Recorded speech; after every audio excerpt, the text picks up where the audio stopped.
Oh, I didn't change the fucking setting on my fucking camera. I can see it happening with my hat. That thing that you asked me to change that I never changed. Yeah. I just, instead of changing it, I was like, I won't wear white hats anymore because that would cause what causes it. But apparently the green hat causes it too. Did anyone point it out to you, or is it just you notice it now? I notice it now when you pointed it out to me. I just see the color flipping or whatever. Yeah, I haven't seen any comments about it, but... Well, you know what? There's comments about a lot of things, and they can't. Yeah, so it's surprising because normally people are pretty good to pick up on things like that. Whiny bullshit, you mean? We were talking in the pre-filter before you hopped in, AU and I, about the unanimous decision against the circles. Oh yeah, not a success. Sounds like no one wanted it. Though a couple people did say bigger squares would be cool, like if we could get deeper squares. But the thing that was missing, that one person said, which I agreed with, was the ability to see our, like the rest of our body, like that adds to some of the reaction or whatever. It was just our face. Yeah, I think Zemo said that, who's often in the chat, because you're. But I also don't like how fucking close it was on my face. I'm not good looking enough. Are there other shapes that you can experiment with? Is there like a trapezoid option or like an octagon maybe? No, we don't have that much freedom yet. The squares are fine. To me, it's just we have too much empty space in the thing when it's two of us. Like there's too much empty space above and below us. To me, that's the only thing I don't like about the rectangles.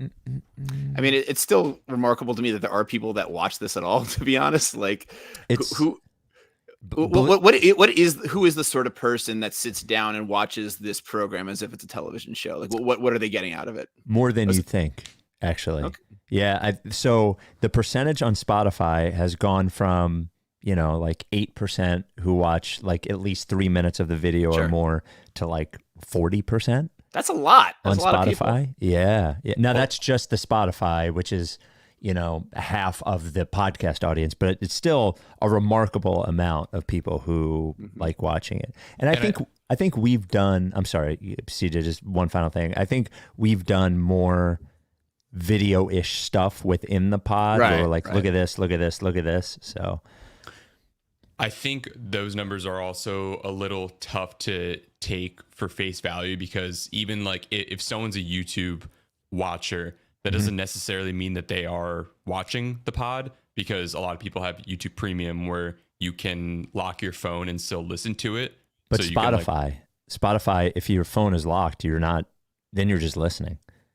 Yeah, but you can also like have it up and not be paying attention to it. So I don't like fully buy into that, but there has been plenty of people who will tweet their viewing experience, and like a shocking amount of people are watching on their TV, which is always a surprise to me. Yeah, people shoot it up to the TV.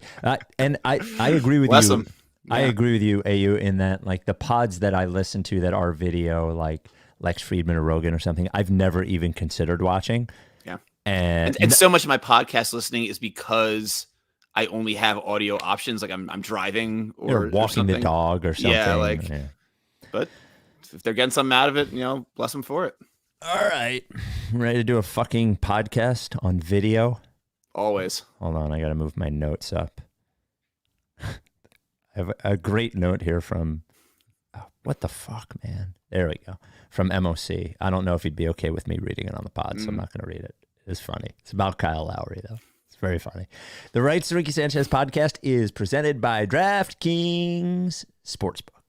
Sign up for Draftkings Sportsbook by using promo code RTRS, and brought to you by Big Barker Therapeutic Dog Beds. Get yours at bigbarker.com/Ricky. Briggs Auction, the official auction of the process at briggsauction.com. And Surfside Iced Tea and Vodka, the official sponsor of the Corner 3 newsletter with Zoe. Subscribe at rightsrickysanchez.com/newsletter. On the show today, well, the vibes are generally pretty bad, and we've been through a lot of bad vibes over the years, but the vibes overall pretty bad as the Sixers lose the Tobias Harris return game, also the B-Ball Paul return game, but mostly the Tobias Harris return game. Nick Nurse is getting snippy with the media. The Sixers were fined $100,000, and then What was the other thing that happened? I feel like we did a pod when they were fined $100,000, right? CJ, No, I don't think. Did you? No, I think we did. I don't think the fine was announced yet. Oh, okay. Yeah. There was an investigation ongoing, but Right. The investigation. So any of that, and like people, The investigation has reached its conclusion. yeah, like people think that they're hiding a knee injury, and dude, it's not good. So we are here for you. I think in a lot of ways this will be a therapy session, and joining me for that therapy session, because Mike is locked away in some writer's room because they need seems like they need a lot of people and a lot of time to write sitcoms, but they do. So AU is here with me. AU, if anybody understands the emotions, it's fucking AU. So AU is here.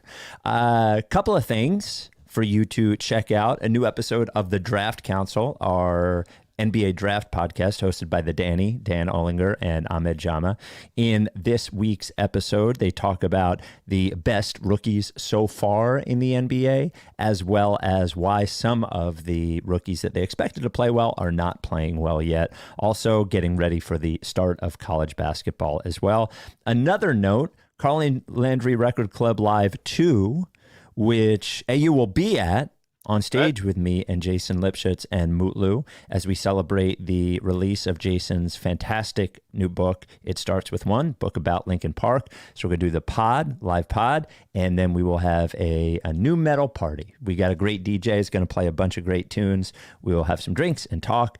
There's 2 tickets. There's a $10 GA ticket, and then there's a $29.08 ticket, which comes with the book, which I recommend you get that one. Because if you buy the book at the thing, it's just going to cost you more than that anyway, and you would have already bought a ticket, and it's a great book, and he'll sign the book for you, and he will give you a hug and maybe even dance a little bit with you. So that is November 20th at Underground Arts, and the link to buy tickets is in the description of this podcast. I did mention Surfside iced tea and vodka. Now I'm going to be honest with you.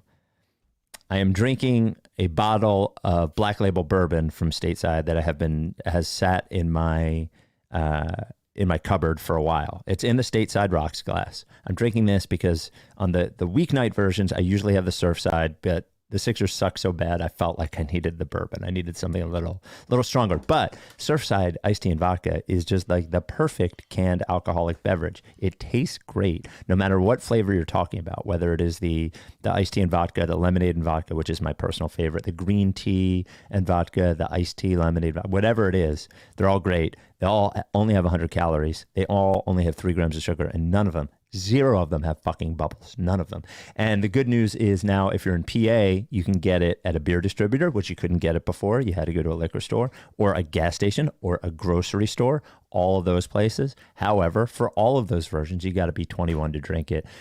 If it isn't anywhere near you or you don't feel like leaving your house, go to statesidevodka.com and you can order it there. Without any further ado, Amos and the chef.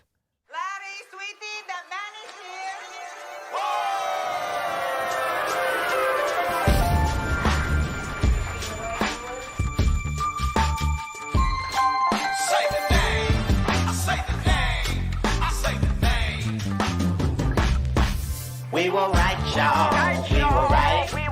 Even when it went wrong, we were right. We was right, y'all. We were right.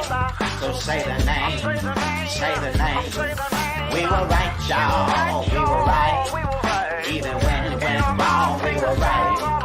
We were right, y'all. We were right. So say the name. Say the name. Say the name.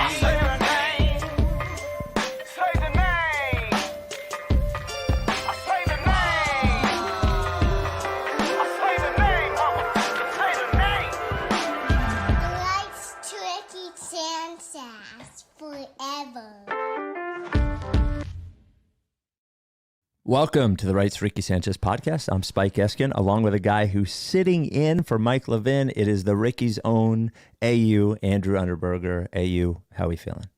Oh, feeling great. Excited to talk about this Sixers Pistons game. I am here. I am cradling my Yeti microphone like it is my little baby boy. Yes. How am I sounding? Am I coming through? Yes. CJ, right. I told AU, I was like, you better have your fucking microphone close to your face. 8 to 10 inches, buddy. 8 to 12 inches, I think I said. But well, you know, it's the last day or the second to last day of October. I sort of wish it were still August, to be quite honest with you, in that the vibes of the summer, which were remarkably good, I think, all things considered, given where we are in process history or whatever, it was feeling very good. Now everybody's feeling very, very bad, I think. So I guess I'm trying to prioritize what to talk about. I want to talk about this game specifically, but I think we have some bigger picture issues to discuss, not just about Embiid specifically, but just everything, I guess, kind of.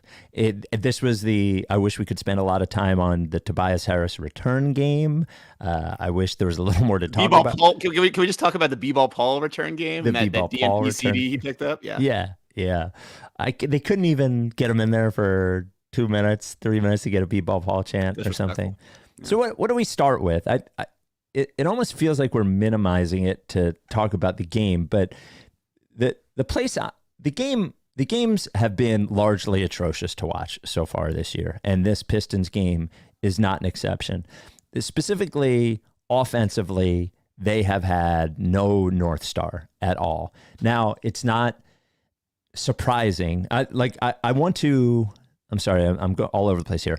I want to give the proper due to how awful it is to watch and how depressing that is as a fan, but also my perspective on the fact that they've looked very, very bad in that they are. The reason the offense looks so bad is that the primary guy that the offense is going to go through is not on the court. The second or third guy who the offense is going to go through, depending on who you talk to, is not on the court. And the rest of the guys have basically barely ever played together. So it's not really all that surprising that they don't look that good. It doesn't make it any less depressing, but it's also not that surprising. And tonight's game, like, the Pistons are fucking terrible. They suck. And it sucks to lose to a shitty team and basically let them wipe the floor with you. So I know Mike would go into the minutia of the game, but my big picture thing is, like, I get that it sucks. I'm not that alarmed that it sucks, but I get that it sucks, I guess. No argument that it sucks. I think that's a pretty incontrovertible fact at this point. My one sort of, I don't know. I am not as down. First of all, I'm not as down about this game as I was the games where Maxey was struggling. Yes. That was what was really tough for me, is when they were both playing losing basketball and Maxey was shooting 7 for 26 or whatever. Mm-hmm. When Maxey is playing well and they lose because they just don't have the guys, I'm a little bit more zen about it. To me, this almost feels like preseason never ended. It's kind of like you watch the first half, you're invested. Oh, it's back and forth. Okay. Then it gets to the fourth quarter, one team pulls away, and you're like, oh, okay, whatever. Well, when's the next game? Like, it doesn't feel like the wins and losses are real yet to me. But as long as Maxey's playing well, I can afford to kind of zoom out on it a little bit and be like, this doesn't really matter that much. Well, the truth is they're a top-heavy roster, and their top isn't there. Yes. And it is a team built around their top 3 players, and the other players, the role players, are complements to those players, though we can talk about how complementary we think they actually are to those players. But I guess the place that I end up in is that I see things all over the court that make me feel like, oh, that'll look way better when Joel and Paul George are there, or at least one of them. Oh, that will, like Caleb Martin. Caleb Martin, to me, is kind of a tough watch right now, even though I'm aware he's a good player. But he's a tough watch because he has to do more on offense than I want him to have to do, right? Mm-hmm. So he's taking shots I don't really want him to take. He's dribbling when I don't really want him to dribble, all that sort of stuff. So I feel like everybody's shooting remarkably poorly, but if you look over the last several years, if you take the same exact players and take their shooting percentages with Joel on the court and Joel off the court, everyone's a way worse shooter with Joel off the court. Now, we'll get to the Joel stuff in a minute, but when I'm watching it, I'm thinking to myself, okay, Gershon Yabusele he's a rotation player, and he will give us some stuff. I feel good about him. Caleb Martin, eventually, I'll feel good about.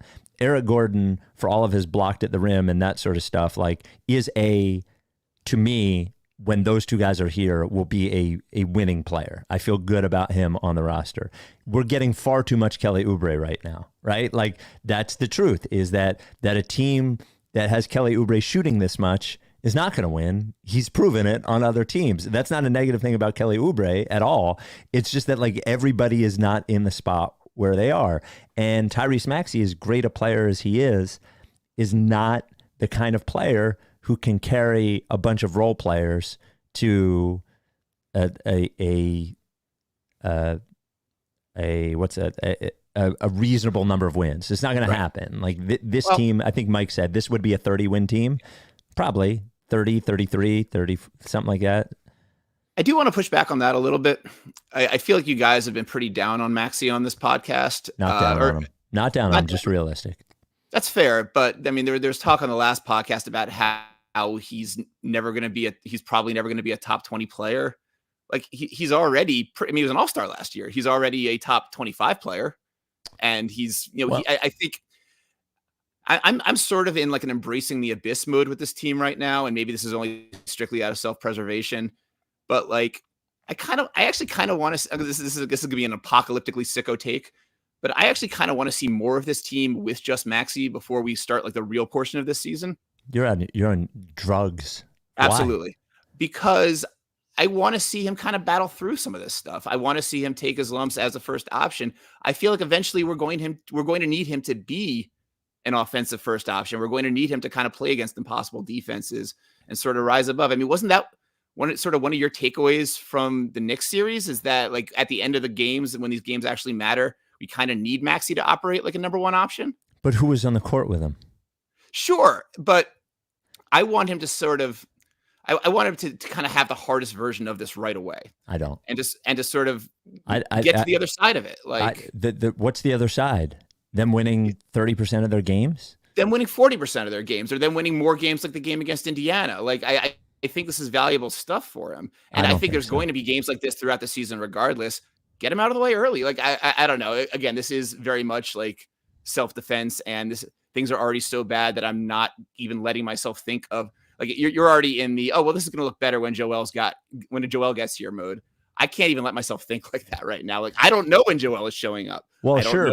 But the truth is that without him, it's like a lost cause. It doesn't matter. Sure. If like the entire season was going to be like that, sure. If he was out till the All-Star break, sure, then it's a lost season. If he's out till early December, I don't think that's tragic. If he's out till like Thanksgiving, I don't know.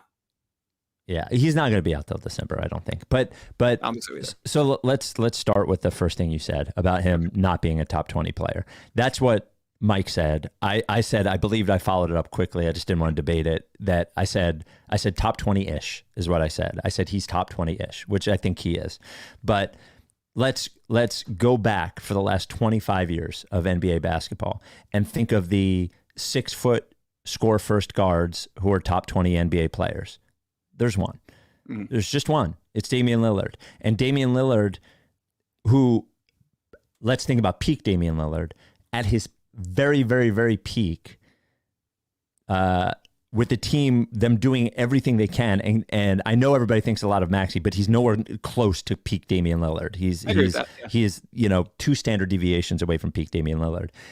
That guy sort of got an accidental conference finals one time. And really, they were like a 45-win team every year, and that's with them trying everything. It just doesn't work. So whether he's top 20 or not top 20, he's not the primary option on a championship team. He's either the second or third.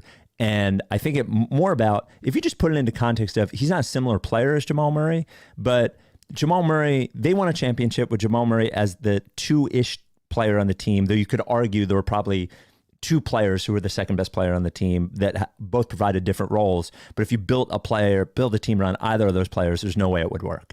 So I think of him in that. And when you also start thinking about if they built a team around Jamal Murray, how good would that team be? And we all thought Jamal Murray was very, very good in that championship year.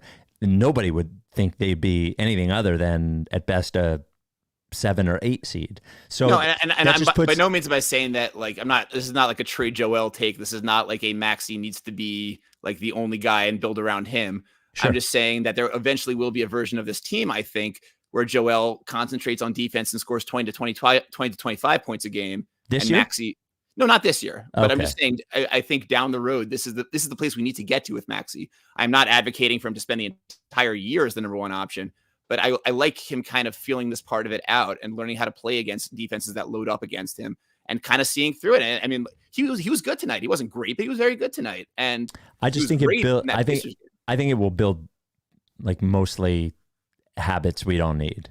I don't know if I agree with that, but I don't know. But it's how I'm sort of getting through this period, I guess. Sure. And you're better at it than anyone. The Rights to Ricky Sanchez podcast is brought to you by Big Barker Therapeutic Dog Beds. I love Big Barker. We got a new Big Barker process pup. We actually got 2 of them in the email today. We only posted one of them. Hold on. Let me find the new one's name. It is very cute little doggy. Lucy, a 1-year-old Great Pyrenees mix. The deal with Big Barker is that it's not just a dog bed. It is an avenue to keep your dog healthier and happier. And I want you to go to bigbarker.com/Ricky. You go to bigbarker.com/Ricky. You can find out more about the dog bed, not just what I tell you. You also, when you buy the bed there, you get the Process Pup patch. You actually get 2 of them. You get this one, and you get, I'm showing it for the people who aren't watching. See, I'm showing it for the people who are watching, but talking about it for the people who aren't. There's the black and white one, and you get a red, white, and blue one, and you also get Process Pup stickers. And that's all nice. I love all that stuff, and I love when you send us the pictures with the dog on the bed with the patch on it. The thing that really means something to me, because animals mean something to me, and your pets mean something to me, is the fact that Big Barker, in its development, the reason that it came to be, originally was for big dogs to have the support of their joints that they needed, because bigger dogs, more than any other dog, develop arthritis as they age. But the truth is that all dogs do, so they started making them in all sizes. And it was engineered to do that.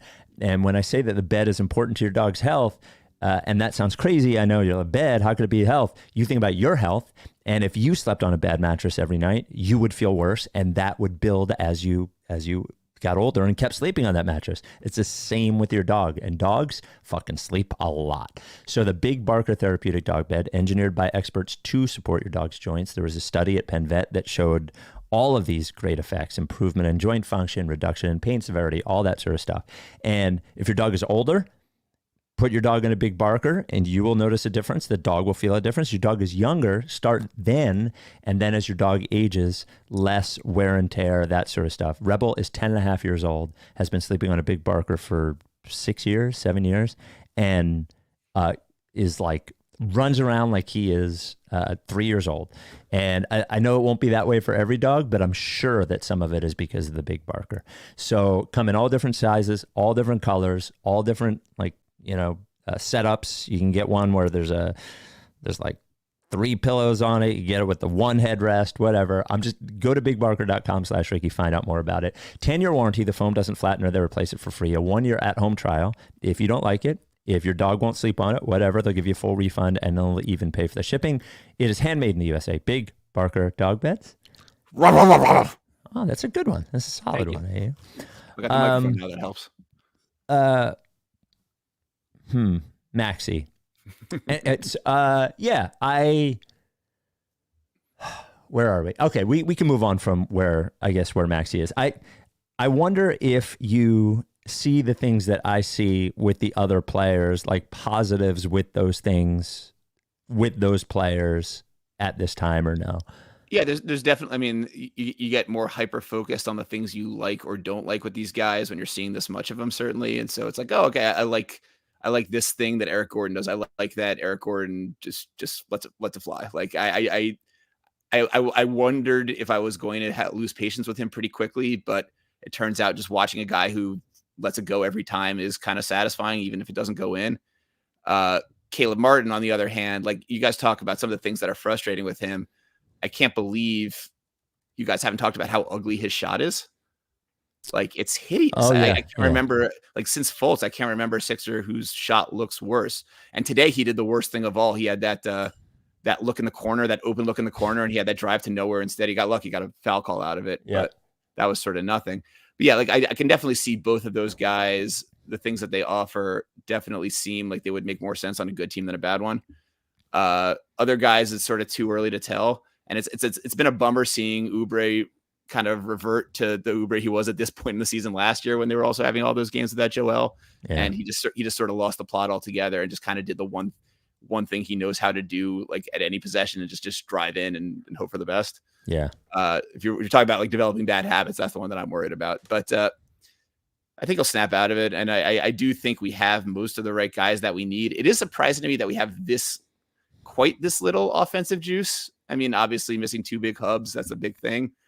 But there's so many possessions where it just feels like that Kelly drive is the only thing we have going. Well, dude, think about it this way: who's providing the offensive juice? I thought we would get more out of the Maxey and Drummond pick and roll as a kind of bedrock of the offense, and then it turns out that Andre Drummond doesn't go anywhere where he rolls. Like he kind of just drifts to the middle of the court, and then what are you going to do? You're going to give him the ball like 12 feet out? Like he doesn't really go for lobs. He's certainly not a pick and pop threat.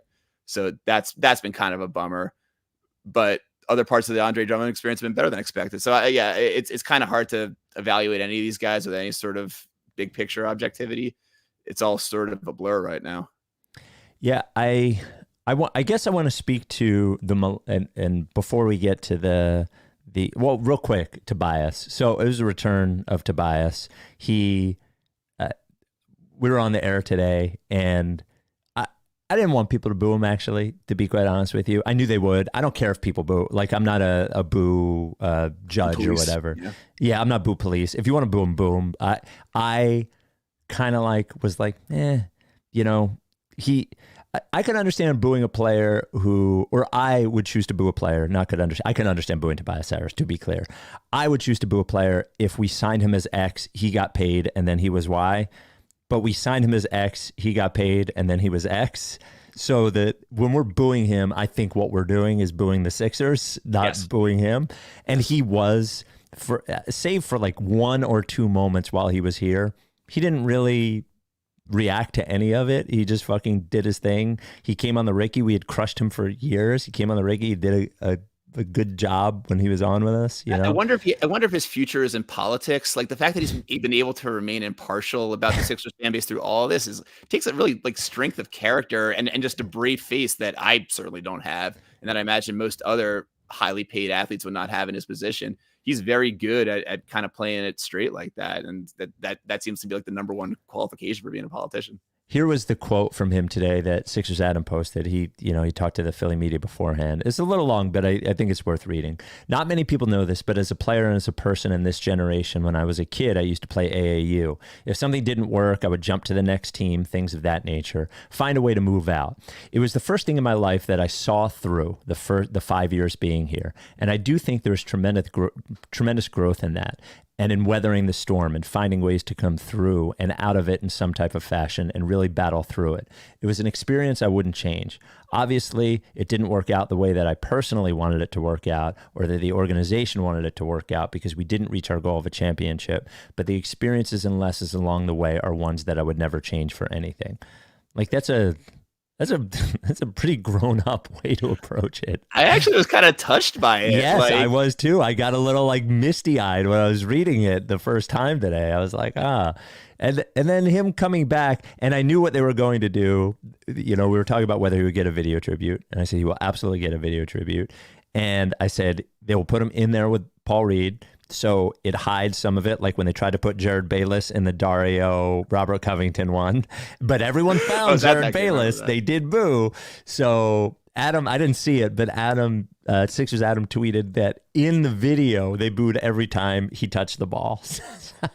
That's good stuff. I'm generally with you about I think we have the same sort of standards for booing. I wouldn't have booed Tobias Harris. I used to be boo police. I'm not really anymore. So get your rocks off if you're at the game. That's fine. Sure.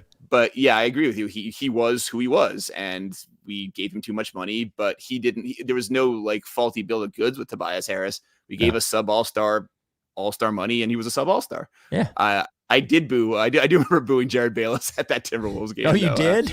I did, because he was one of those guys. He's the kind of guy that I do boo, him and like George Hill and maybe not quite Buddy Hield because he had that one fun game, but the guys who like we paid a decent price for and just came and did absolutely nothing. Those are the guys that I find it hard to have sympathy for. Yeah. But yeah, I mean, sure. the Tobias Harris, I kind of like that he felt a sense of accomplishment getting through those 5 years. Cause I think so did we, right? Like we felt like a sense of accomplishment that we actually made it all the way through that 5-year contract. Yes. I don't know if I'd say we grew as a result of it, but we definitely weathered the storm. And that was meaningful to me in some capacity.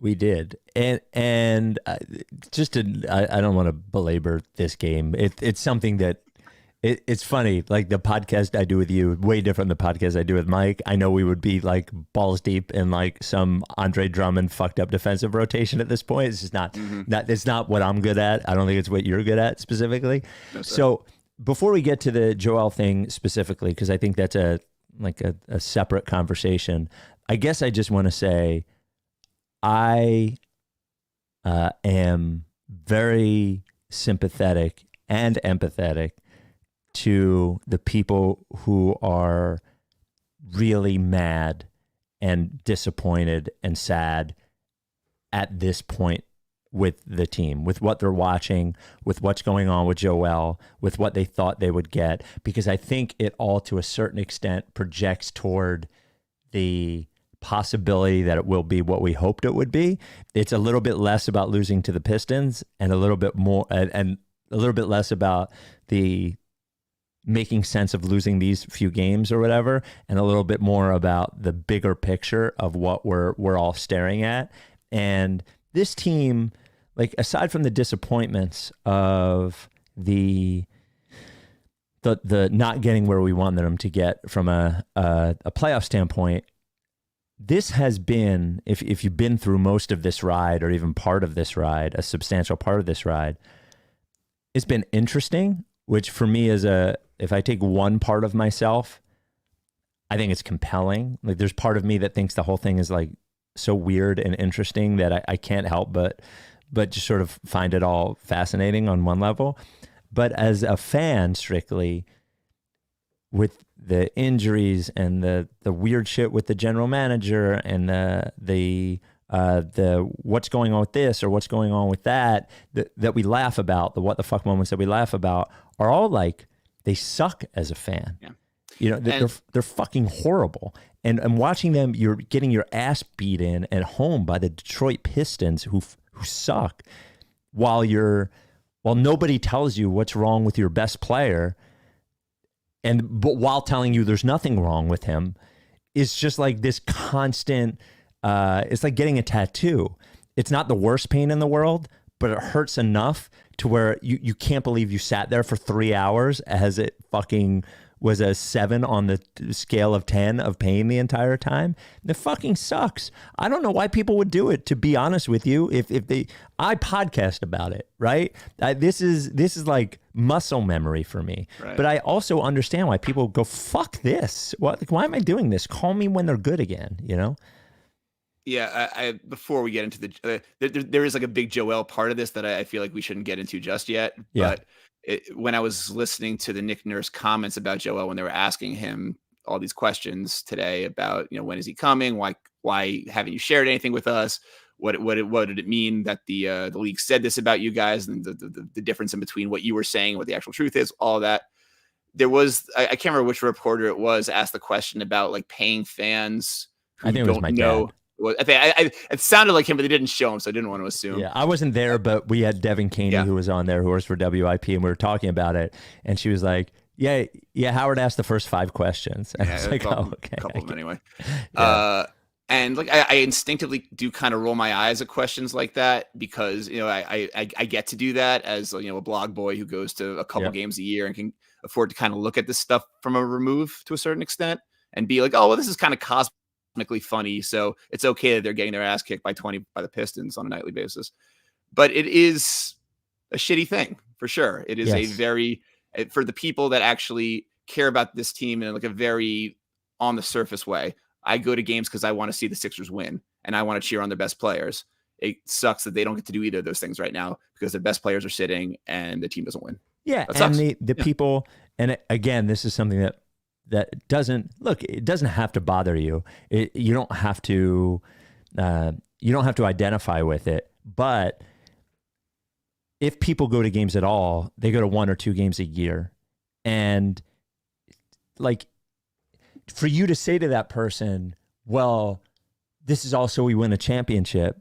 It's like, well, fuck you. Like, you're probably not going to win a championship. Probably not. No. Yeah. And by the way, you could say that about literally any team in the league except for the Celtics. But take us, like, you're probably not going to win a championship. I paid to go to this game, and this game matters to me actually as much as you're taking your championship odds from 2% to 4%, actually.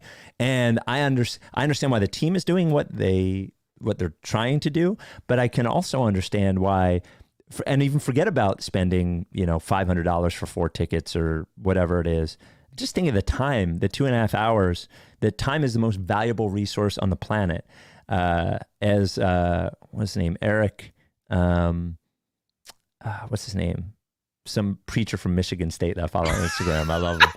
Eric, your social media habits are fascinating. To me, by the way, I want to have like an hour-long discussion with you. Yes. It could be a different pod, but he basically said, you can make more money, but you can't make more time. And it's the truth. Is like for every 2.5 hours you spend watching the Sixers game, that's 2.5 hours you'll never get back. It's.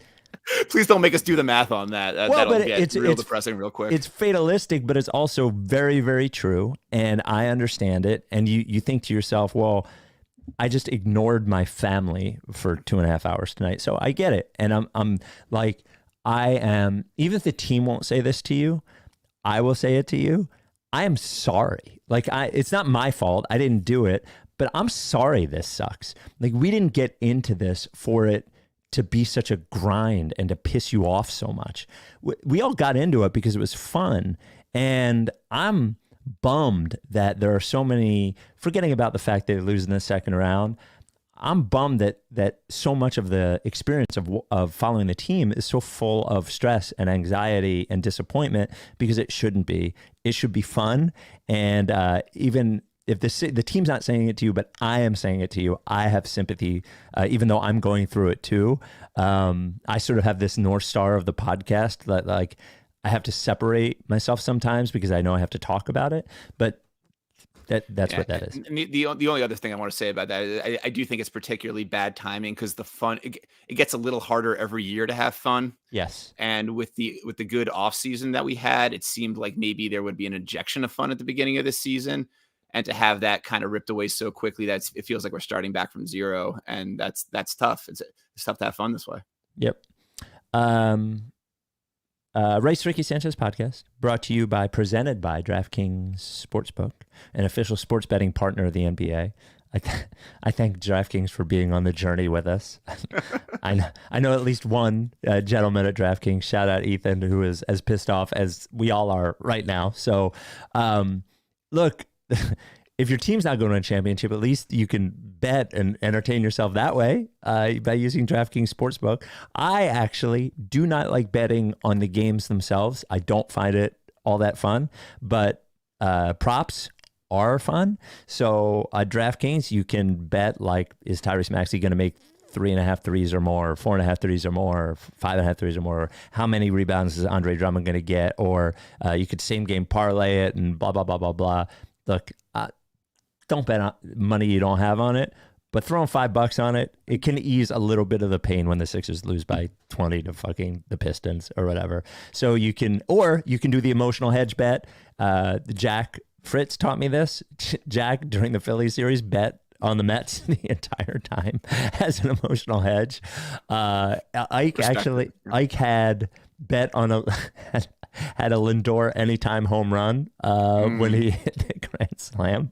You can emotional hedge, whatever you need to do. If it's your first time using DraftKings Sportsbook, download the app, bet $5, you get $200 in bonus bets instantly. So, and use code RTRS. Every point counts with DraftKings Sportsbook. Download the DraftKings Sportsbook app. Use code RTRS. That's code RTRS for new customers to get $200 in bonus bets when you bet $5. Only at DraftKings. The crown is yours. Gambling problem? Call 1-800-GAMBLER. Got to be 21. See show notes for details. Also want to make quick mention about Fly the Process, which will be Atlanta in March, 21st to the 25th. We are the idea is dunk away the demons as we play the Hawks, the team that Ben Simmons did not dunk against. Mike has said they have to attempt 8 dunks to get rid of that hex. 8 dunks is a very big request. Something tells me the Sixers will hear what's going on and they will do it. We do everything with fans of Philly, so it's a good time. The best thing about, there's a lot of great things about Fly the Process, but one of the best things is they lose 3/4. I think they lose half the time now, actually, given the trips. But the time is so fun with everybody. It's only weirdos that go. And everything with fans of Philly is great. We're staying in a great hotel, the Omni Atlanta Hotel Centennial Park. He takes care of flights for you, all that kind of stuff. So go to rightsrickysanchez.com/fly. That is rightsrickysanchez.com/fly. You can reserve your spot. You don't have to pay for it all the way. You just put down a deposit. And if you need a custom thing, if you're already in Atlanta or you're flying from somewhere else, send an email to joe@fansofphilly.com. Actually, before we get to the Joel stuff, real quick, CJ, I don't know. Oh, you do. You do have it up there. I want to thank Allie. Is that her name? I think it is on there. Allie, who said she was going to meet Kelly Oubre and was going to wear a T-shirt. Now, she said the Kelly Oubre T-shirt, so I assumed it was the You're a Bitch or You're a Bitch or You're a Bitch T-shirt. She was actually wearing the Year T-shirt, and we'll talk about this in a second. But here, Kelly Oubre said the name. And what a good-looking guy. Look at him. He looks like he's AI. That's how good-looking he is. But here is the, can you play it, CJ? All right, look at the shirt. The Rice to Ricky podcast, baby. I love that he doesn't totally say the name. He says 75% of the name. Yeah, well, he doesn't know. You know, it reminds me of just like when I have coworkers and that like I'm working on like a list project that's a little bit too high concept, and like they try to refer to it, but they refer to it like without 2 of the words or with like right. of the decade instead of all time or something like that. Like I recognize the struggle there. Well, and some people just call it Rights to Ricky. She might have said it. I don't know. But the interesting thing is like, so the Year T-shirt, the concept is Kelly Oubre origin in that he has a Misfits tattoo, which I've always found is interesting. We got to get him on the pod because I want to talk to him about it. Why he has a Misfits tattoo. The art is sort of, depending who you look at, how you look at it, is Joel or Oubre. I mean, it is when I think back to it, I actually went back to the emails and I said to Tanner, you can use Embiid or Oubre as your muse. He never responded. He just gave me the art. So it really is whoever you want it to be. They have similar hair, especially in that sort of, you know, in that sort of setting. So I just love that we already have multiple Kelly Oubre possible T-shirts to choose from. Like, are there 3 other Sixers in history that got multiple shirts? No. No. What a run. Yeah. So the Embiid thing. Here's what happened. Sixers get fined $100,000, and this is per Shams. For public statements around the health status of all NBA center Joel Embiid, sources tell ESPN. And then the follow-up, sources said the NBA's investigation showed the Sixers did not violate player participation policy with Embiid's missed games, but in fact with the public comments that did not properly reflect his health issues with his knee, which of course signals to everybody that there is something more wrong than they said. So I am going to express what I believe is happening. I think you could say it is, I call it informed speculation, I guess, on that. Like, I'm pretty good at this stuff. I think a couple weeks before the season, I speculated that he wasn't going to play at the beginning of the season, all that sort of stuff. So just follow along here. The first thing is there's not a injury that they're hiding that they did not tell the public about. So I know that can read that way, but if that were the case, then his injury designation for missing the game would have changed. It did not change. It's the same injury designation. It is like left knee rehabilitation or whatever it is. That has not changed. There is not a setback. There's not something they didn't tell us about. This is going to sound like I'm defending. I'm not defending. I'm just sort of explaining. That is the way that I feel. I believe that a large reason for the fine itself is the NBA just got a giant TV deal worth billions of dollars, and it is very important to those TV stations. And this has been the NBA. That's the reason the player participation policy started, is they wanted the players to play, and they are not. And who better to make an example out of than us? And I think a large portion of it is that's why we were fined. But now to like what's going on with Joel.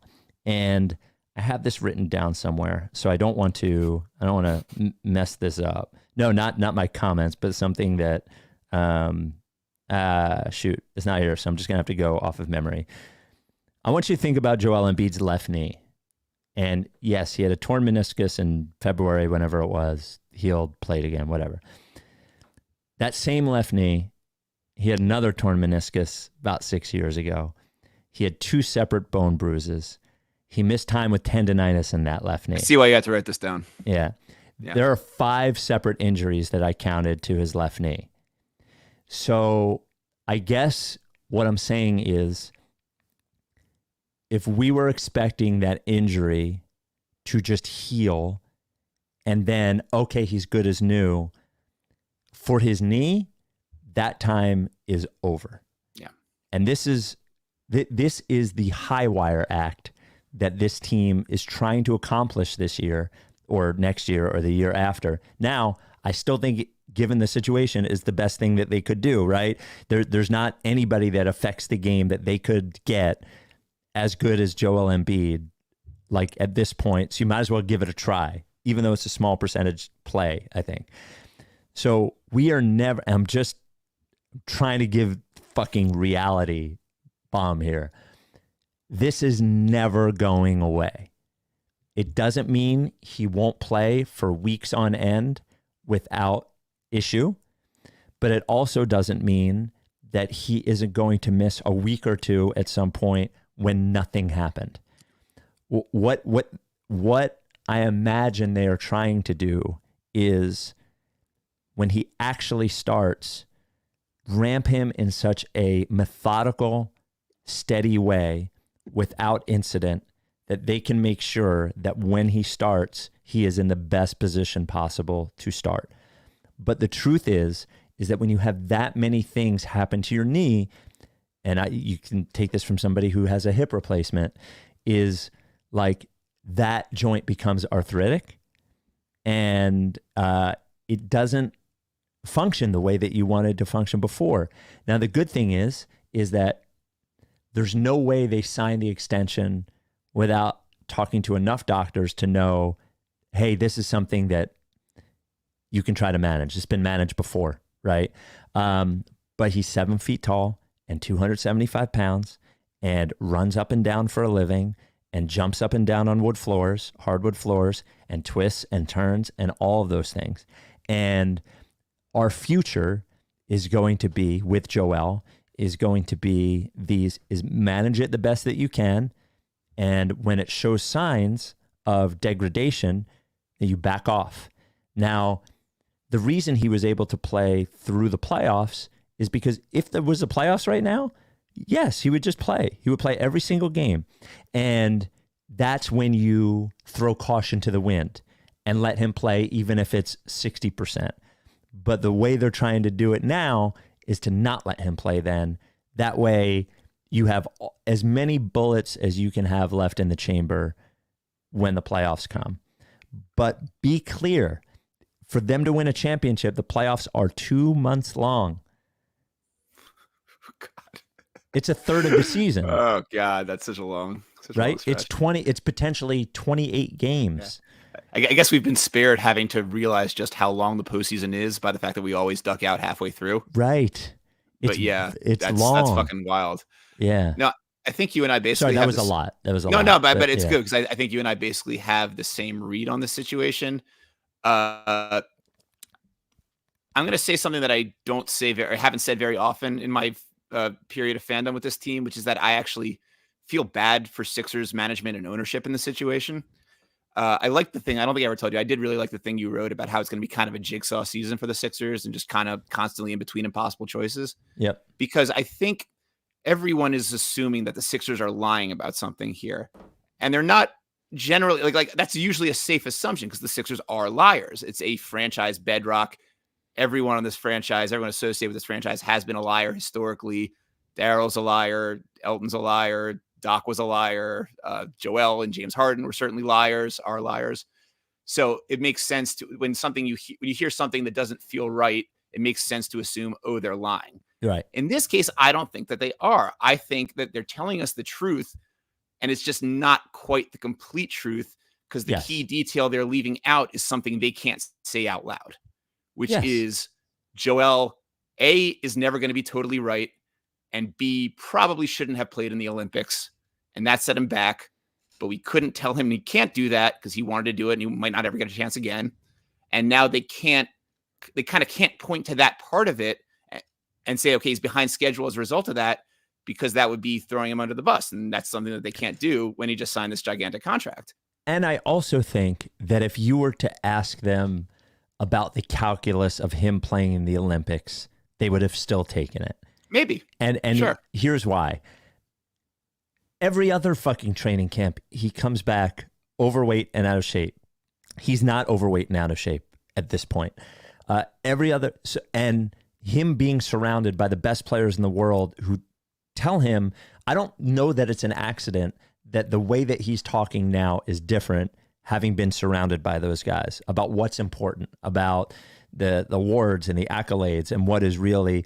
And I don't think, when you say set him back, I think maybe what happened is he played, he needed to take time off of it afterwards. So the ramp up thing started later than you would have wanted it to take. But it's not like no single Sixers fan watched Joel in the Olympics thinking to themselves, oh, he looks great. He's going to be ready to go right after like he did against the Knicks. Yeah. So even if he didn't take time after that, I think you're right that he did take time off after that. But even if he didn't, he's basically ending the season 2 months later than he would normally. Yes. And so there's no version of that where it doesn't come with some sort of setback. Yeah. And but I also feel bad for the Sixers because this is not in the specifically for the people who are managing this situation. Yes. In the broad sense of things, this is what we've always asked them to do, is to be conservative with Joel's health and to not prioritize regular season wins and to hold him out if it's a good thing to hold him out. There's so many people that anytime anything slightly goes wrong with Joel, they say, oh, what was he doing in there in the first place? This is him not being in there in the first place. This is the attempt to get him back to the best possible place he can be, as you were saying, so that when the games do actually matter, we might have a 30% chance of him getting through it instead of a 15% chance. And that doubles our chances of having a chance of actually going to the finals. So I think while it's a shitty situation, and I don't blame anybody for being angry at the situation, I'm not sure what else we could ask the Sixers themselves to do here. Right. They can't. The thing that you want them to say, the thing that I'm saying and that you're saying, they simply cannot say. No, absolutely not. And it's not because they're trying to mislead you. It's just because it's not something that a team says. The Clippers have never come out and said, Kawhi's knee is a forever situation. It's just like everyone can read the room and know what it is. So I'm telling you, like this is, and there are too many other things I can understand somebody saying, well, but they fucking lied here and fuck them anyway. I get it. I agree. Fuck them anyway is a very, very relatable stance for sure. Yes. A billion %. But for Morey specifically and Nick Nurse, who... Poor Nick Nurse, man. Boy, does it make you appreciate what Brett Brown did as a answer questions arm. Nick Nurse has had 2 days of this and he's ready to fucking rip somebody's throat out. Brett Brown did it for like 6 years or whatever, answering for Brian Colangelo, Sam Hinkie, Joel Embiid, all that sort of stuff. Maybe we should have Tobias Harris coaching the team instead, because he'll turn a blind eye to all of it. He'll turn the other cheek, no problem. Yeah. The Rice to Ricky Sanchez podcast brought to you by Briggs Auction, the official auction of the Ricky. I love Briggs Auction. First of all, I love buying things online, but I love online auctions. I love the competitive nature of it. I love finding shit that I didn't even know existed that I wanted. And Briggs Auction, who is a family-owned and operated 4 generations auction house in Delco, all of the auction part happens online. BriggsAuction.com, or download the app in the App Store or Google Play. It is now. There's an auction that ends on November 1st, which is Friday. So here is CJ's Briggs Auction item of the week. Yes. So there are over 1,000 items on this. It's a big lot. one. There are so many items. I have many of them saved. But Okay. for the purposes of the CJ item of the week, we have a 1994 soapbox racer, That a is wooden awesome. soapbox derby car. I know you might be thinking, why? Well, for the audio listeners, it says Attorneys at Law, Media PA. And we have some other names that we're not affiliated with, so we're not going to say. But I saw this and thought, okay, Kornblau and Kornblau, they hire their new lawyer. What better benefit to getting a job and all the other benefits that are included in that position than a race car with Kornblau's name painted on this? So let me ask you this. Did you guys do soapbox like racer things when you were younger? Did you ever participate in that? Nothing of this scale. Okay, yeah, this is a really good one. We did it in like wood class in middle school, Yes. but like very like little tiny cars, like nothing of this like full-sized vehicle. Yes. That is a great item. I didn't even see that. So basically what happens is if you go to Briggs, thank you, CJ, when you go to briggsauction.com or download the app, they put auctions up like basically every week, maybe 3 out of every 4 weeks. There's usually between 500 and 1,000 items. There's estate auctions that all come from one place. There's discovery auctions, which is sort of like drips and drops from everything. I always go to they separated by categories. I always go to collectibles. I go to art. I go to sporting goods. They have houses now sometimes. Occasionally I'll look. We got to move back there at some point. So I'll look. Like most of the houses are in Delco. Everything, clothing, jewelry, a lot of one-of-a-kind furniture items, tons of auctions starting at $1. It's just great. It's easy to pick up. They have open pickup on Saturdays. You can work, you get an appointment during the week if you want to pick up during the week. They don't ship in-house, but they can work with a shipper for you. So love Briggs Auction, briggsauction.com. And if you are downsizing, if you have a giant collection of stuff you need to get rid of, or would like to get rid of that's valuable, I want you to send an email to info@briggsauction.com. That is info@briggsauction.com. They are the ones that have to handle it. Briggs Auction, the official auction of the Ricky. To your point about what they've always wanted us to do, I thought this email, we got a good email, good voicemail on this. Actually, first the voicemail, then the email. This came to 833 Lickface. Let me make sure the volume's up so I don't fuck this up. There we go. Hey, Mike, Spike, CJ. Chris here. Look, I didn't just go through 17 Augusts just to care about Joel Embiid playing 38 healthy games this year. Give me all the sham reports, way over on the 10-plus what-the-fuck moments. Joel Embiid, he plays 38 healthy games this year. That's all that matters. Why pretend that we're anything else? Get him healthy, give him a Dirk-like run. We got this. Okay, we got this. There's the optimistic one. And then here's the email to ricksanchez@gmail.com from Mark. Basketball question. Do you have any buyer's remorse on resting Embiid more in the regular season? I've wanted them to do this for years, but I'm now regretting it. Chances are that A, Embiid is probably never going to be healthy for the playoffs, no matter how little he plays. And B, even if he is healthy, they're probably not going to win a title anyways. I think I'd rather get the joy of getting to watch Embiid drop 50 on a random night in January than keep waiting in vain for the hope that he might actually take the Sixers out of the second round sometime. Non-basketball question, what's the weirdest interaction you've ever had with a Ricky listener in real life? So to Mark's point, I said this about tanking, because I think that is similar at the top too, is that the reality of going through it is a lot different than the reality of saying you wanted to do it. Here's why I don't have buyer's remorse. He played 39 games last year. They didn't rest him at all. They didn't rest him at all. He played 39 games. He plays about 55 games a year without any of this rest. So if we're saying he's going to play 45 games or whatever it is, it's like not much different than before, except with a much better chance of him, whatever small number that is, from 5% to 10%, that he's going to be healthy during the playoffs. So I think my counter to that will be there will still be 50-point games in January. And all those things will happen. It's just they're trying to make it happen in a way that's smart and proactive rather than reactive. Now, will it work? Again, probably not. But Mike gets upset every time I say this. They're probably not going to win a championship. He's probably not going to make it through the playoffs healthy, but he might.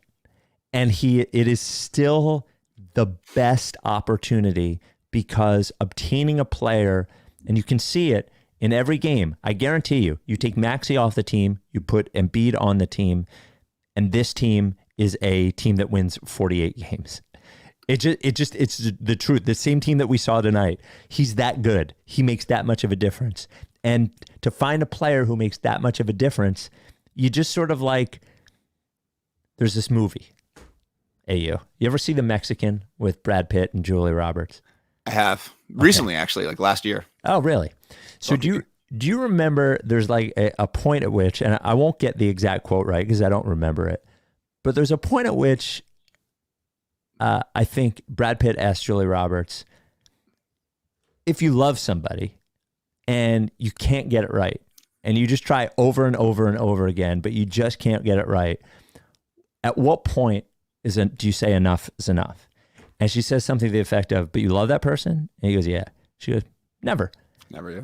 And that's sort of the situation here, is that like, at what point is enough when he can't play anymore, to be quite honest with you, because there's no better option on the horizon. And that's sort of where it is. I do sympathize with the buyer's remorse guy in general, because I have historically been I love Joel in the regular season, and I get a lot of joy out of those 70-point, there's only the one 70-point game, but the 50-point games in Charlotte, whatever, that means a lot to me. And I used to hate when he would be ruled out for non-urgent reasons, because I always hated being deprived of the opportunity of seeing another one of those games. But it feels a little less special every year, even as some of the performances have gotten more special. Yeah. Every time that he falls in short in the playoffs. And this is social conditioning to a certain extent, because it shouldn't matter this much, but it does. It feels a little bit less rewarding each time. Yeah. And I think it's time that we maybe have to make the sacrifice of those moments to have a better shot of it not ending the way it's ended every year, which taints everything that comes before it anyway. Like, no one's going to remember this 4-game stretch at the beginning of the season if they make it to the conference finals this year. This is going to feel like the distance. This is going to be the kind of thing that like Mike and I bring up. Like, oh, do you remember that like 1-3 start? And you're like, what are you talking about? That never happened. Like, right. It's going to be one of those things that's for absolute sickos only. Everybody else this season went great the entire way, or may as well have if it ends well. Yeah, I agree with you. It's just like at this point, this deep in it, it's just, you gotta try something else. It's it's just worth a try. Is my point. And I would understand I would understand anybody who doesn't watch these games without him playing. Just don't watch it. I still can't advocate for that. I'm still a watch the games guy. I always watch the games. If Maxey was out, I would still watch the games. Like, you got to watch the games. Well, I watch the games, but a normal fan, a normal person, sure. And I'm not saying this because I want people to listen to the podcast. I remember my brother and I gave up on the show Lost at the same time, like 3 episodes into the second season, I think. I think my moment where I gave up on Lost was when they saw other people for the first time, and their first instinct was like to fight them. And I was like, wait a minute. Like, wouldn't be the first instinct to be go like, wait, who are you? It's so nice to see somebody else on this island. But anyway, I sorry, just real quick. Like I might have even written about this for the Ricky once. I love giving up on television shows. It's like one of the most satisfying things in the world to me, to just say, I am never going to watch another second of this not that great program again. But the reason why I love it so much is because I have the Sixers, and I don't have that luxury. You know, I can't just quit the Sixers. Yes. I can't just quit music either if that starts to get boring. Yes. So the things that I can quit, it's like a fucking joy and a privilege to be able to quit them. We are on the same page with that, because, and I'll get back to that in a second. To finish the Lost thing, my brother needed to know what happened, even though he stopped watching it. So just every week he would just read like the recap, and he would just be like, oh, that's what happened on Lost, and didn't have to spend an hour watching the show or the anxiety or the frustration. My wife will watch to the bitter end. I have a very quick trigger. I will go, I simply don't like this show anymore and stop watching. And I don't watch many shows. I watch like maybe one show at a time. We'll watch together. But what will happen is we'll start watching it together. I'll be like, I'm done with this one. She'll secretly watch it while I'm watching the Sixers or something, and then we'll start a new show. The newest show that I'm ready to give up on, and I've been hinting at her. Have you watched From? Have you watched that show?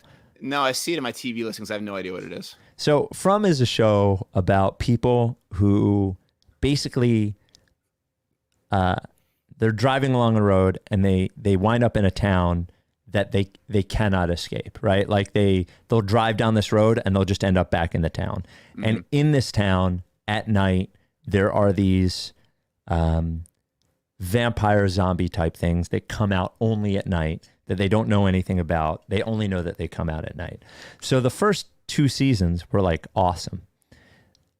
We're in like 2 episodes into the 3rd season. I was like, oh man, they're just gonna keep stringing us along. And there's because they're not solving it. There's more and more mysteries. There's like, oh, what's up with that tree? And I'm just like, I don't fucking. 2 episodes into the 3rd season is a great like exit ramp moment for any TV show. Just go. Yep, I'm out. I'm done. I'm done. Well, so there we go. That is the Joel thing. Few notes from around the NBA. Just Sixers related, of course. Anthony Melton, back injury, reevaluated in a week. Feel bad because I love him as a player. The Sixers were better every time he was on the court, but you sort of knew.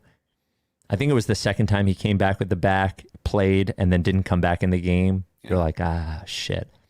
There have been times where I've kind of looked up and down this roster and been like, man, I kind of wish we had re-signed D'Anthony Melton. Yep. And then I remember those moments and seeing stuff like this is just validating that they couldn't take the chance. Not this way. No, I'm bummed for him. Me too. Staying with the Warriors and former Sixers, Buddy Hield had 7 threes last night. Is this last night? Didn't he do that like over the weekend? Like, is this already twice? My goodness! Yeah, what a weird player. What a weird player. Well, him refusing to shoot was one of the most frustrating things I'd ever seen. You know, and he's the only player that Daryl ever said on the podcast.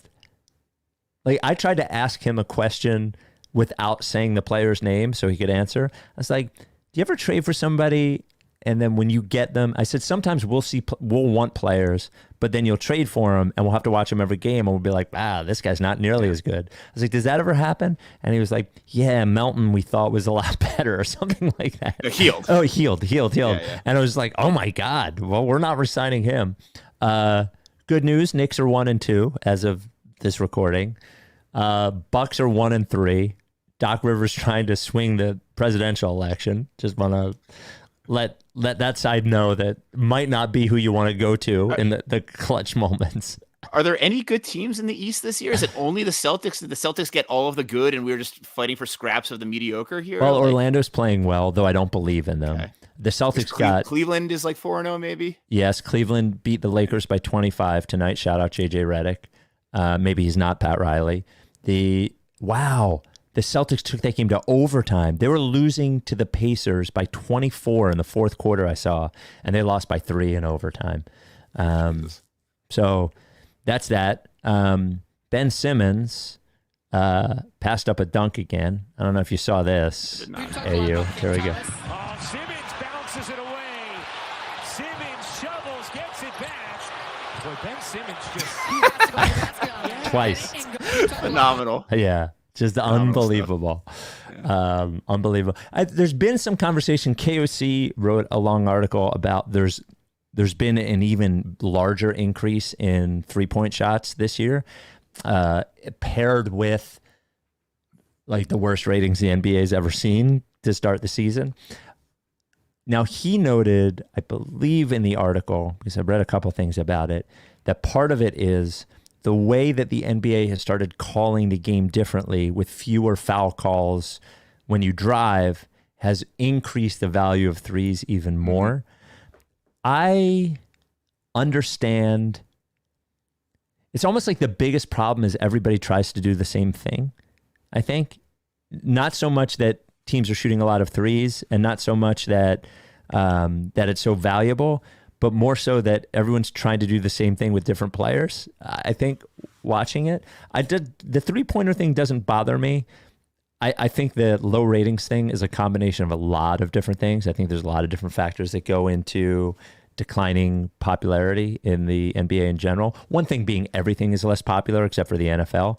But I think there are a lot of factors. I do feel less of a, that's what I'm looking for. I do feel less cultural impact from the NBA. I feel like less regular people talk about the NBA than I can remember for a long time. I don't know if it's connected specifically to the 3-point shooting thing though. Yeah. MOC actually has a good article sort of about this that's going to be coming later in the week. Oh, good. Tease for you there. But usually the 3-point thing is something that I kind of roll my eyes at people like blaming that for the downfall of the NBA. I don't think it's the only reason, but I actually do think it is kind of a reason. Like I watch some of the way that these players, these teams shoot threes, and it's weird to fault them for this, but it's almost like it's too easy now. They've gotten too good at it. There's too many players where 3-point shooting isn't really their thing, and they're still like really good at it. Yep. And it makes it less rewarding when you actually see a team that is super like the Celtics. They hit like 29 of them the other night, and that's just the game in the NBA now. And they shot 60 of them. You might not love me bringing this up, but one of the things that I actually really enjoy about watching the WNBA in the last couple of seasons is that 3-point shooting still seems kind of hard there. Mm-hmm. There's players that are really good at it, but they're specialists. And when they do go on a heater, it's like, oh, wow, this is cool. Like, this doesn't happen every game. Oh, you're saying because I don't care about the WNBA. That's why I don't like you bringing it up. Okay. Right. But... And I want to signal to everybody, I also don't care about college basketball. I truly don't care about any basketball but the NBA. So... But it's also the thing where like there's stylistic differences in between the teams. There are great players who aren't great 3-point shooters. I wonder, like the surge in WNBA popularity to a certain extent. I was sort of talking about this with MOC too. Like I almost wonder if it's correlated because the monotony of the NBA product right now. I don't want to sound too like high horse about that because there's still great players, great games. It's still a fun league to watch, but it does feel like a little bit of that variety and that spontaneity is missing, and maybe people are getting it more from the W. I don't know. Two things. I agree with you on that. Everyone can shoot. It's not that special. I think I was talking to KOC about it. He's like, everybody's going to shoot 40% this year. Like, who cares even? Well, not on the Sixers. We're holding it down for the 28%ers out there. God bless us. My counter to your WNBA thing would be that like a large part of the increase in popularity is due to the new player who's really good at shooting 3-pointers. That helps, but it also helps that she is such a standout from the pack. I mean, and she would be a standout, like the kind of three she's shooting. She'd be a standout in the NBA too. Yeah, she's very Steph Curry-like in that way. Yeah, but you're right. But that's part of why it's cool. I don't know. Like I think there is something that's less fun about the NBA when it doesn't seem like a challenge to hit a 3-pointer anymore. I agree with you. Two quick last things. One, a fond farewell to Lauren Rosen, who worked for the Sixers, who was always very nice to us and always Ricky complimentary. She is now a sideline reporter, I think, for the Clippers. She wrote a very nice note on Twitter about a farewell. It was a weird time to leave. It was like right after the season started, but she put a nice note out there, and we wish the best for Lauren Rosen. She was always very cool and always very Ricky friendly. And if you're nice to us, we'll be nice to you too. And we'll leave on. I want to ask. This is a good question to include AU on 833 Lickface. We got this voicemail. Hey, Spike, Mike, and CJ. So I was talking to my buddy about his bachelor party, and he agreed that if I could pay for the sign, that we could have the club that we go to hold up a Daryl Morey is a liar sign. So I'm simply just asking for some contributions if possible. If not, I'll try to do it anyway and let you guys know once it happens. But I just figured I would throw this out there, see if we get some donations to the cause. Love the pod. First-time caller, long-time listener. Will you contribute to this? I would. I would feel a little bit bad about like promoting it to my followers when like there are much more urgent causes out there that I'm not necessarily spreading the word about. But yeah, I'll throw the guy a couple of bucks. Sure, send me the GoFundMe or whatever. Here's the thing. Here's what I would ask, dude. You set up the GoFundMe. you promise me that the money goes toward this. We're going to need fucking pictures and all that kind of stuff. I will contribute. I will tweet it out. Even though I feel like I have done enough, I've raised enough good money. You've got the capital there. I don't. You've definitely got the social currency that you can make that happen. I think I've done enough good things for people and animals where I could raise money for one dumb fucking thing for a moment. So, well, that's it. I wanted to mention we are doing that at the end here. AU will be on the live Carl Landry Record Club with Jason and Moot on November 20th. I'm very much looking forward to talking about it. I think I've always found the Linkin Park story interesting. We ended up doing that one podcast, which is lost to the internet after Chester Bennington died, the Love Songs pod. But I think after reading the book and their relaunch, I find their story even more fascinating. I think, especially the contrast between the biggest thing I find most fascinating about Linkin Park is the contrast between they seem like a band that was just created by a record label and they're not at all, and they seem like they just came out of nowhere and they didn't, though there is some truth to the record label involvement. I just think it's way more fascinating than most people know. They just woke up one day and they were on MTV, but I think the history of it is really interesting. No, it's great, and there's tons of little details in there, and Jason spends an entire chapter on how crazy the One Step Closer video is, and it's a great read. I strongly recommend everyone go and pick that up, and then come see us at Underground Arts. Yeah, or just get the ticket with the book, and then you can pick it up and hear us talk about it then. And I've told the story before, but I was at the first Linkin Park show in Philly, and it was they played the Troc, and the only reason I was there, I was working at WYSP at the time, but this band Cinch that was on Roadrunner that was from Doylestown was opening up, so I wanted to go see Cinch. And at that point, I think Hybrid Theory had just come out, and this is pre like everybody listening to music on the internet. I just knew One Step Closer. We played it on YSP, and they came up, and everybody in that crowd knew every word to every fucking song, and it was one of the most holy shit experiences of my life in music, where you're like, oh, this band is going to be something. Just out of curiosity, do you get a lot of like emails and calls from people who wonder why Linkin Park is now like such a big part of this podcast? No, that's good, man. I wondered if we would get people being like when did this become the band of the Ricky? Well, I mean, I've always done the music stuff, and I have my band infatuations or whatever. So, but there used to be a lot of Linkin Park haters out there. Maybe there aren't as many anymore, which is a good thing. Yeah. Do you like the new songs? None of them I would stack up with the old stuff yet, and I actually like the newest one, which is the one that sounds the least like classic Linkin Park. Yeah, it just sounds like Emily. It's just Emily, And I was saying this to Jason, I think they're going to have to find their way with songs that aren't just kind of like, oh, this song sounds a lot like Faint, so I like it. They need to kind of find their own voice. And I think that's that sounds like a good first step towards it. Yeah. But I think they sound great. And I think that I would love to see them live with this new lineup. I think it's going to be super cool. When Dead Sarah was a cool band, because of Carl Landry Record Club, I had a knowledge of them before, and all their live videos were cool. It was stunning to hear the third single. I'm going to stop listening to the songs they put out until the album comes out, because I just want to hear it complete. Sure. But it was the first one that there was no Shinoda in it. So it was just like, oh, there's no OG Linkin Park voice in this song, and it was I don't know, it was weird to hear. I like the song, but it was weird to hear. All right, I appreciate you coming on, AU. Of course, yeah. Very important podcast. Was it? By the way, we didn't actually talk. I'm sorry. I know we need to go, but we didn't actually talk about Tobias Harris's performance in the Tobias Harris game. I can't even remember it. Well, and because we got people, or at least I saw people in the lead up to the game who were predicting that he was either going to go take a charge.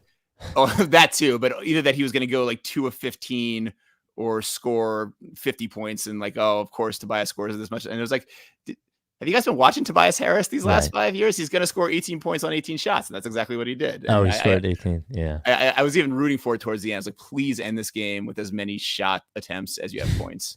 And he abided. He's very, very, very comforting in that manner. And Piston fans are already frustrated with him. It's like, what is this? It was like when I was talking about, he is who he is before he came to the Sixers, he was who he was with the Sixers, and now he is not on the Sixers anymore, and he still is who he is. So, good guy though. Is what it is. Yeah. Are we sure? Presents as a good guy, at least. All right. We will talk to you this weekend. CJ, when's this weekend's pod? Is it Sunday? It's Sunday, right? He doesn't remember. It's Sunday. It's definitely Sunday morning. Oh, CJ's not doing it. He's on the trail. That's right. Well, it'll be Sunday. So we'll talk to you then. Are you done with TTP? Yeah, lick face.